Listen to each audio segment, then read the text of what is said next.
চিতা একটি বড় বিড়াল এবং দ্রুততম স্থলপ্রাণী। এটি ফ্যাকাশে হলুদ রঙের কালো দাগ দ্বারা আবৃত। আমরা চিতা আর চিতাবাঘের মধ্যে ভুল করে দুটিকে একটি প্রাণী মনে করে থাকি, তবে আসলেই দুটি একেবারেই আলাদা প্রাণী এবং তাদের মধ্যে অনেক পার্থক্য রয়েছে। চিতাদের লম্বা পাতলা শরীর থাকে, যার পরিমাপ 5 ফুট লম্বা, লেজ 2 থেকে 3 ফুট, ওজন 34 থেকে 54 কেজি পর্যন্ত হয়ে থাকে। তবে পুরুষরা মহিলাদের তুলনায় কিছুটা বড় হয়। তাদের পা অন্য বড় বিড়ালের চেয়ে আনুপাতিক হারে লম্বা হয়। চিতা সাধারণত 200 থেকে 330 ফুট এর মধ্যে তার শিকারকে ডালপালার আড়ালে থেকে টার্গেট করে। শিকারকে তাড়া করার সময় এটি ছিটকে যায়। চিতা প্রতি ঘন্টায় 110 থেকে 120 কিলোমিটার পর্যন্ত দৌড়াতে পারে এবং প্রতি মিনিটে 60 থেকে 150 বার শ্বাস নেয়। শ্বাসরোধ হয়ে মারা যাওয়ার জন্য চিতা শিকারকে গলায় কামড়ে ধরে থাকে। বেশিরভাগ মাংসাশী প্রাণীর বিপরীতে চিতা প্রধানত দিনের বেলায় সক্রিয় থাকে আর ভোরে এবং শেষ বিকালে শিকার করে। একটি চিতা পাখি, খরগোশ, ছোট হরিণ, ওয়ারথগ এবং বড় হরিণ সহ সর্বোচ্চ 40 কেজি ওজনের মধ্যে বিভিন্ন ধরনের শিকার করে থাকে।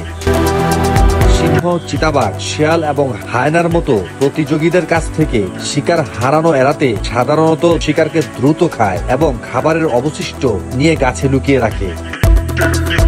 চিতা প্রধান সামাজিক গোষ্ঠীতে বাস করে। মা বা 2টি বা 3টি পুরুষের সমন্বয়ে গঠিত জোট একসাথে বসবাস করে। প্রাপ্তবয়স্ক নরনারীর সঙ্গী ছাড়া খুব কমই মিলিত হয়। এরা জীবনের জন্য শিকার করে থাকে। মহিলা চিতার হোম রেঞ্জ সাধারণত পুরুষ জোটের তুলনায় অনেক বড়। চিতা সারা বছর প্রজনন করে, সাধারণত প্রায় 3 মাস গর্ভধারণের পর 3টি বা 4টি শাবকের জন্ম দেয়, লম্বা ঘাস বা ঘন গাছপালার আড়ালে লুকানো একটি বিচ্ছিন্ন জায়গায়। জন্মের সময় শাবকের ওজন প্রায় 250 থেকে 300 গ্রাম হয়ে থাকে। চিতা শাবক অন্যান্য বড় মাংসাশী প্রাণীদের দ্বারা শিকারের জন্য অত্যন্ত ঝুঁকিপূর্ণ। শাবকদের প্রায় 4 মাস বয়সে দুধ ছাড়ানো হয় এবং প্রায় 20 মাস বয়স হলে তারা স্বাধীন হয়। চিতার শাবক স্বাধীন হওয়ার পরে অল্প বয়সী পুরুষদের দল থেকে তাড়িয়ে দেওয়া হয়। সবগুলো নতুন বাসস্থান এবং দল তৈরি করার আগে কয়েকশো কিলোমিটার ভ্রমণ করে 2.5 থেকে 3 বছর বয়সে যৌন প্রাপ্তবয়স্ক হয়ে ওঠে। মেয়ে শাবকগুলো সাধারণত তাদের মায়ের সাথে একই দলে বাস করে। বন্য অঞ্চলে চিতার আয়ু প্রায় 7 বছর। বাঘ বা সিংহের মতো চিতা সাধারণত আক্রমণ করে না, তবে যদি তারা আপনাকে আক্রমণ করে, যা একটি বিরল ঘটনা।